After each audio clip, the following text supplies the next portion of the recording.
Yogi Surajnath, Guru Budhanath ji with Gorakh Sabadis, the sayings of Gorakhnath. Sabadi number 270. कथनी कथय सो शीश बोलिए, वेद पढ़े सो नाती, रहे निरहे सो गुरु हमारा, हम रहता का साथी. Translation by Bhagwan Nath and Yogi Surajnath. He speaks of what has been said. He is a disciple. He studies the Vedas. He is a grandson. He lives life. He is my Guru. I live as his companion. Some explanation in both Hindi and English.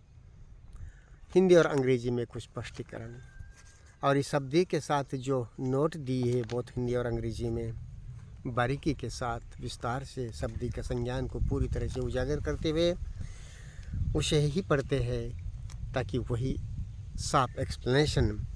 कथनी कथय उन धर्म देशनाओं की बात है जो किताबी आधिकारिकता से नहीं होती.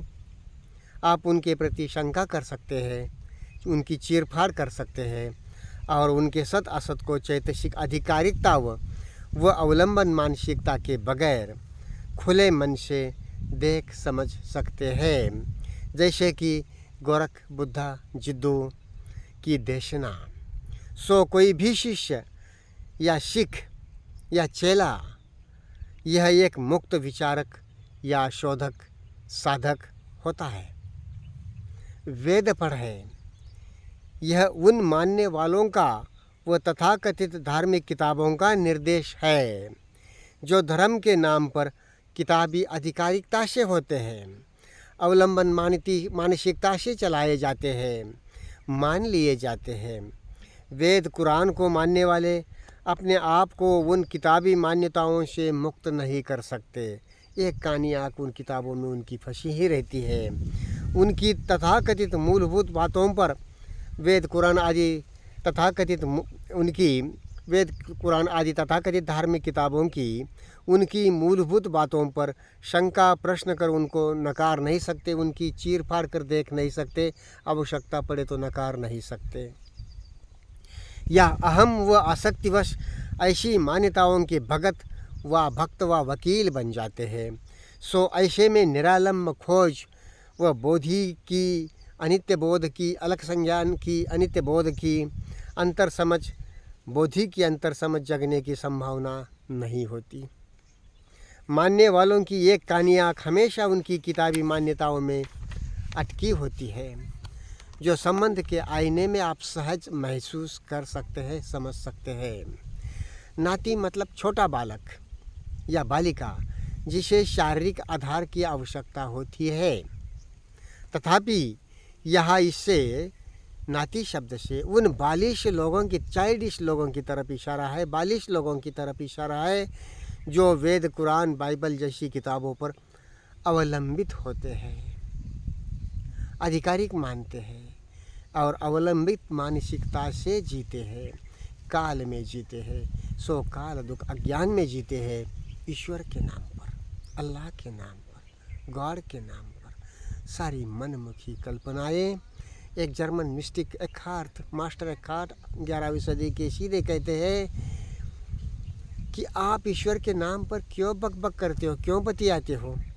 आप ईश्वर के नाम पर जो भी कहते हैं वह झूठ है.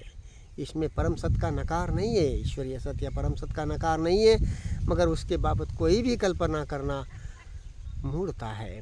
गोरख अपनी पहली ही शब्दी में कहते हैं परम सत्य के बारे में, ताका नाव धर होगे कैसा. So some explanation in English. Here is a good note and we just read it and the explanation is all clear. All notes are so penetrating, so clearing things. Kathani Kathaye refers to what has been said in the name of religion. Those religious teachings that are not authoritarian, which you can doubt, dissect and look into without suffering psychological dependency.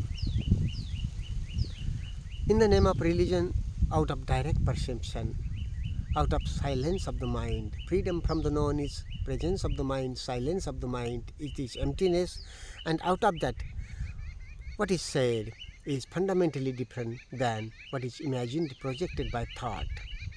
So, Kathani Katha refers to what has been said, those religious teachings that are not authoritarian, which you can doubt, dissect, or look into without suffering psychological dependency.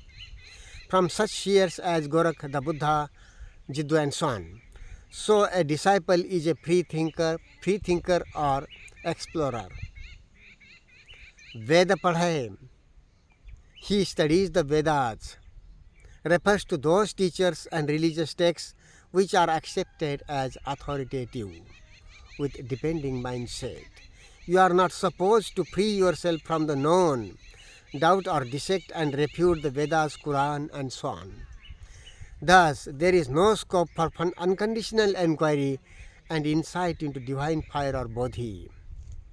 A nati or grandson literally means a young boy or girl who needs physical support.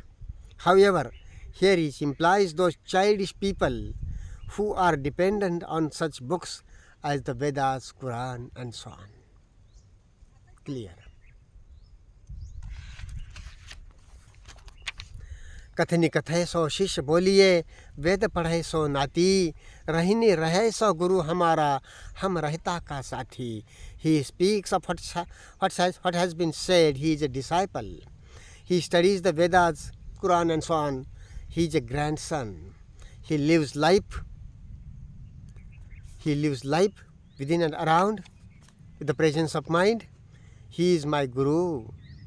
I live as his companion. Gorakh says this. Gorakh denies Gurudom fundamentally.